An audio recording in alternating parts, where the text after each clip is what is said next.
There are many fights and fighters that are flying under the radar this weekend at UFC Norfolk, so I feel like it's my obligation to shine the light on some of these promising contenders. Starting with, and on the main card, and I've got a few of them to go through on this card because it's filled with plenty of interesting contenders right now. Starting with, on the main card, Grant Dawson. He was originally supposed to be taking on Chaz Skelly. It was going to be a very interesting matchup. Chaz Skelly coming off a win, before that a controversial loss to Bobby Moffett where he didn't really tap. There was sort of a Michael Chiesa situation. Chaz Skelly, a veteran of the game as well. Ton of experience. We know he's a good fighter.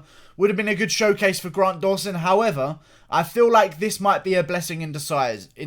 Because although Darek Minner, I'm sure, is a nice man, 23-10, and you know, there's a reason why he got this on short notice. Is because he isn't good enough for the UFC in the first place. And I feel as though this is a silver lining for Grant Dawson. Yes, you don't get your jump up the rankings. However, you get a free win, basically, if you're good enough. You should go out there and make Darek Minner look like Darek Minner.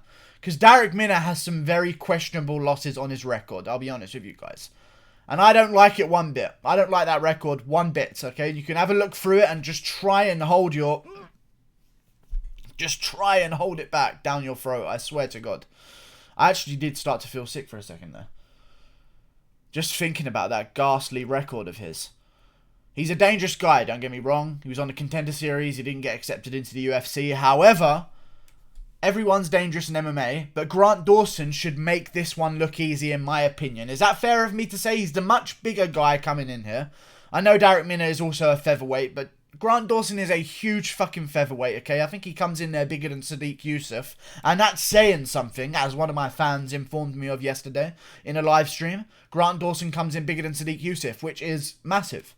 Grant Dawson is a dominant wrestler. He should make this look easy. I feel like he's going to make it look easy. I'm looking forward to it. But he needs to get a finish here. You know, he can't make it look difficult because he needs to treat Darek Minner like Darek Minner.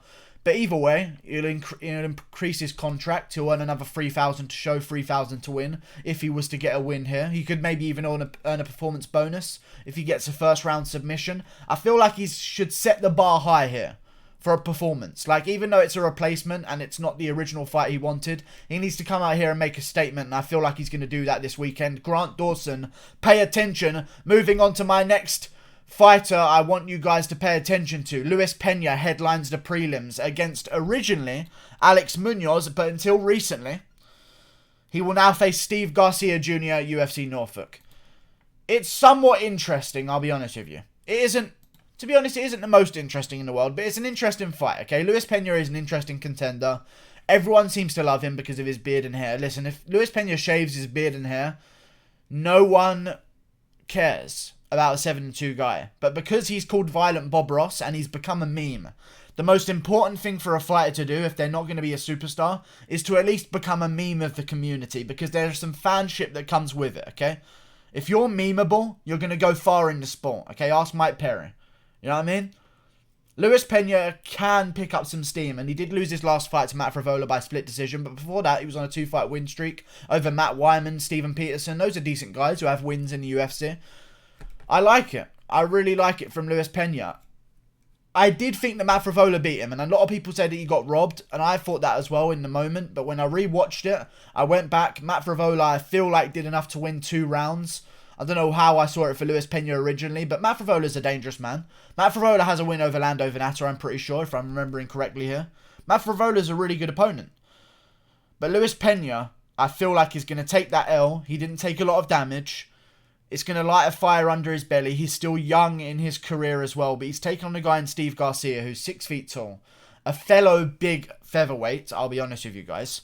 Trained out of Jackson Wink, 11-3. That's a decent record. To be honest, 11-3 is better than 7-2. Because 7 wins, 2 losses. That means he wins 3.5 fights every 2 losses. That means he'd have to be 10.5-2 to have a similar win differential to Steve Garcia. And Steve Garcia is 11-3. Luis Pena would have to be 10.5-3.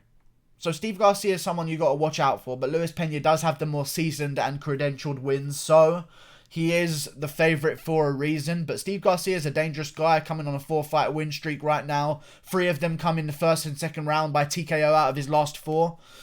They're good wins. Let me look at some of these records. Jose Mareco is 10-5, was 10-4 before he fought Steve Garcia. I don't mind that. That's a decent fight considering he's outside the UFC. Desmond Torres, another opponent who was 7-1 before he fought Steve Garcia. To be honest with you guys, this is interesting to me. I picked Luis Pena, but this is a very interesting fight. I am going to stick with Luis Pena. I feel like he's going to get the job done. He trains at a great gym at AKA. He's very rangy. He's going to have the reach advantage, but we'll see what happens here because it's going to be interesting. Oh, no, wait. This guy is a featherweight. Steve Garcia coming up to lightweight to fight Luis Pena. Okay, that's why he's such a heavy underdog. Okay, I understand. I feel like Luis Pena's going to go out there and win, but this is dangerous, boys. This is one to pay attention to. Should it be the headliner of the prelims? I think Brendan Allen, Tom Breeze maybe should have got that treatment. However, I don't mind the fight. Luis Pena, if he wins this one, we've got a guy who's 3-1 in his last 4 fights. I like that. That's a good record to have coming into the lightweight division. And maybe we can find an opponent for Lando Vannata, who right now is coming off a big win in his career. And he's looking for his next opponent. He just whooped the shit out of Yancy Medeiros at lightweight, coming off a big win. He last lost to Mark Jacasey before then. If Luis Pena wins, he will be another lightweight who is coming off a loss and then went on a win. I feel like Luis Pena is going to get the job done, and then maybe we can see a fight between him and Lando Vannata because they're both similar ages. They're both similar in records recently. They're at similar stages in the lightweight division. I want to see the fight. You guys want to see the fight, of course. Let's make it happen. I'm looking forward to that one, though. I wish Alex Munoz was still fighting because I was looking forward to him. He was on the Dana White's looking for a fight. Trains at Team Alpha Male. I was looking forward to Alex Munoz. I don't mind. It's fine. We get another fight. We get Luis Pena either way. I'm happy. Another fight I want you guys to pay attention to is Sergei Spivak versus Marcin Tybura. Sergei Spivak is a 10-1 heavyweight, and coming into the heavyweight division, it's hard to rock a record like that, okay? Because guys get KO'd so easily. Sergei Spivak came into the UFC on short notice to fight Walt Harris at UFC St. Petersburg. Lost by first round KO, I believe, if I'm remembering correctly. I believe I'm correct in saying that. Walt Harris beat the shit out of him in the first round, 50 seconds in, but it's Walt Harris. He's a dangerous guy to face in your debut for a young guy like Sergei Spivak. I respect Sergei Spivak, 25 years old, huge heavyweight, very strong, as we saw in his last fight versus Taito Ivasa. He's relentless with those takedowns. And I'll be honest with you guys, I like Sergei Spivak as a fighter. I think he's a very promising contender. I'm not really betting because of how good Sergei Spivak is. It's very evident that Marcin Tybura has been getting worse and worse every single time he steps out there. There were moments in time when Marcin Tybura was throwing great combinations on the feet. I remember some times where he's mixing in head kicks with some of his combinations, like in his fight versus Stefan Struve and in his fight versus Andrei Arlovski as well. He's mixing in some good shots. He got the KO against Luis Enrique, I believe, with a head kick. If I'm remembering correctly, he was looking good. He was the young guy coming in, but I feel like after some of these recent losses to Derek Lewis, where he was ahead and he got KO'd. Then he beat Stefan Struve, but then it comes back and he gets KO'd by Shamil Abdurakhimov and KO'd by Augusto Sakai. He's getting more and more out of shape. I have to notice it. I'm picking Sergei Spivak. And I like this fight for Sergei Spivak as well, because we may see him potentially steal a spot inside the UFC heavyweight rankings, because you know how they are. They're terrible the way they're set up. I feel like he's already ranked, if I'm remembering correctly. Sergei Spivak. No. Sergei Pavlovich is ranked. Excuse me, I'm mixing up my Sergeys, of course, Russians, and their original first names. My bad. But we could see Sergei Spivak get a ranked fight after this one if he is to get past Marcin Tybura. The win over Marcin Tybura means a little bit less to me, but it's good experience. It's a good fight to have. He's staying active. I like Sergei Spivak. And we've got a Russia event coming up in the middle of this year anyway, so it'll be good to have some Russians coming off wins. So I'm looking forward to seeing Sergei Spivak go out there and do the job done. Do the job done. He's not even Russian either. And I've messed up twice in such little time. Who thought it was possible? I'm going for a world record of retarded moments. Anyway, let's move on the card to another fight I want you guys to pay attention to with Sean Brady versus Ismail Nuardiav. Ismail Nuardiav, the Armenian wonder boy. I'm looking forward to this fight so much. Ismail Nuardiav, I was very high on Ismail Nuardiav coming into the UFC. He fought a guy in Chance Recounter who managed to get the grappling offensive on him and take him down and make him work. And I feel like it was more the case that Ismail Nuardiav wasn't ready for a grappler yet. You know, like, he made the adjustment, but he had no respect for chance recounters grappling because he was throwing some naked kicks, as Dwayne Ludwig would call them, where you just don't set them up whatsoever and you just blast kicks with no respect for your opponent. And Chance Recounter was catching him and dragging him to the canvas. And I feel like since then, in his last fight against Siar Bahadazada, I believe it was, or was it? It might have been, I don't know who it was in his last fight, let me check. Yes, it was. Siar Bahadazada, he looked very good on the feet. And he was setting up his kicks and he was doing well. I liked his performance. And Siar Bahadazada, that's a very fun name to say. I like that. Siar Bahadazada is a very good fighter. You know, he's finished some good guys in the UFC. I like him. He's got that vicious front kick KO, if you remember it. He's good. And Ismail Nuardiav making it look easy. But Sean Brady, on the other hand, has made Court McGee look easy, which no one does. Diego Lima, who was on a 3-fight win streak, only won by split decision. Robert Whittaker lost by split decision, I believe. Am I correct in saying he lost? Robert Whittaker must have lost to Court McGee, if I'm remembering correctly.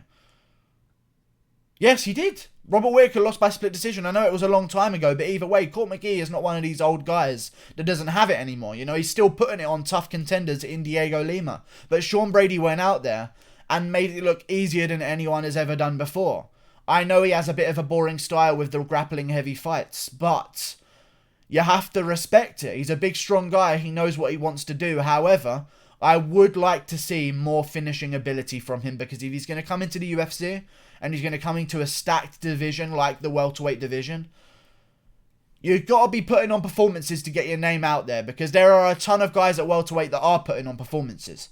You can't, Sean Brady, I like your style. I respect the wrestling style completely. I love it in the sport of MMA. I feel like it should always be in the sport of MMA.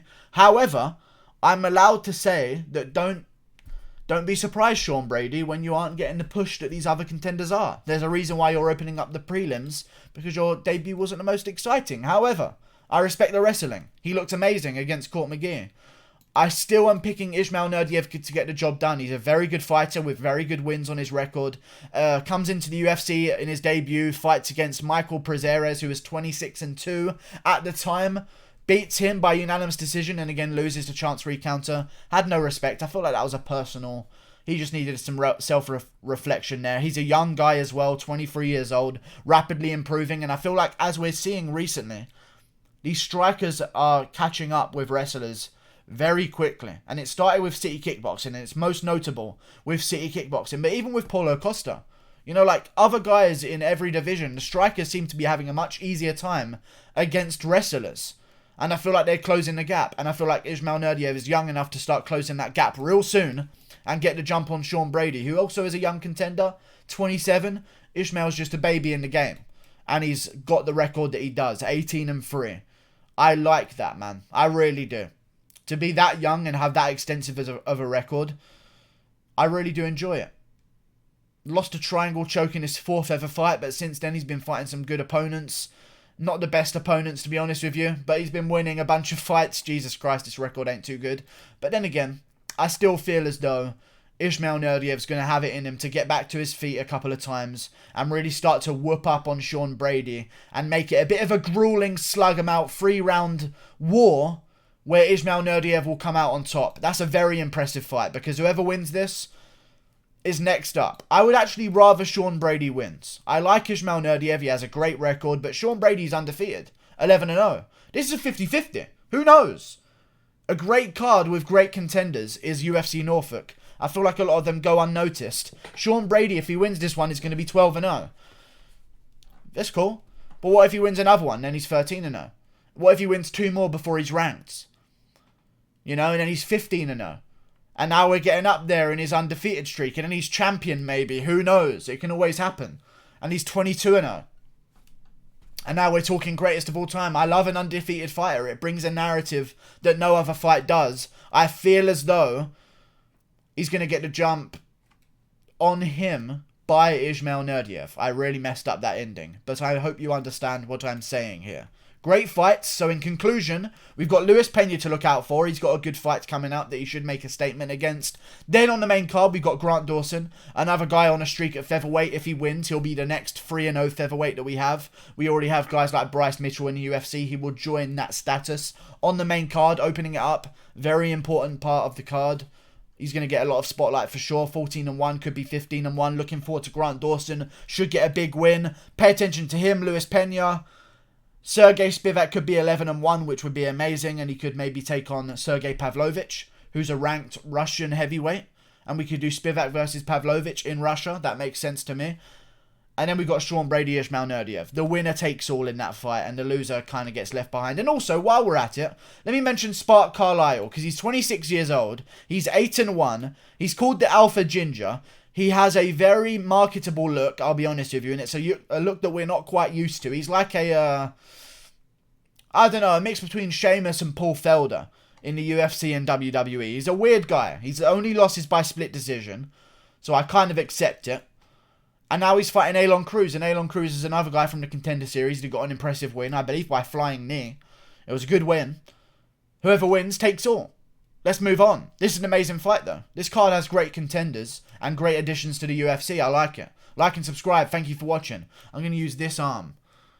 Click that button there. A bit of a change. You know, that's what you come to the MMA guru for. A little bit of, you know, bam, bam, bam. You got to watch out. You know, stay on your feet, because anything could happen in these videos. Like and subscribe. Crazy, I know. I know. Your world must be imploding. See you later.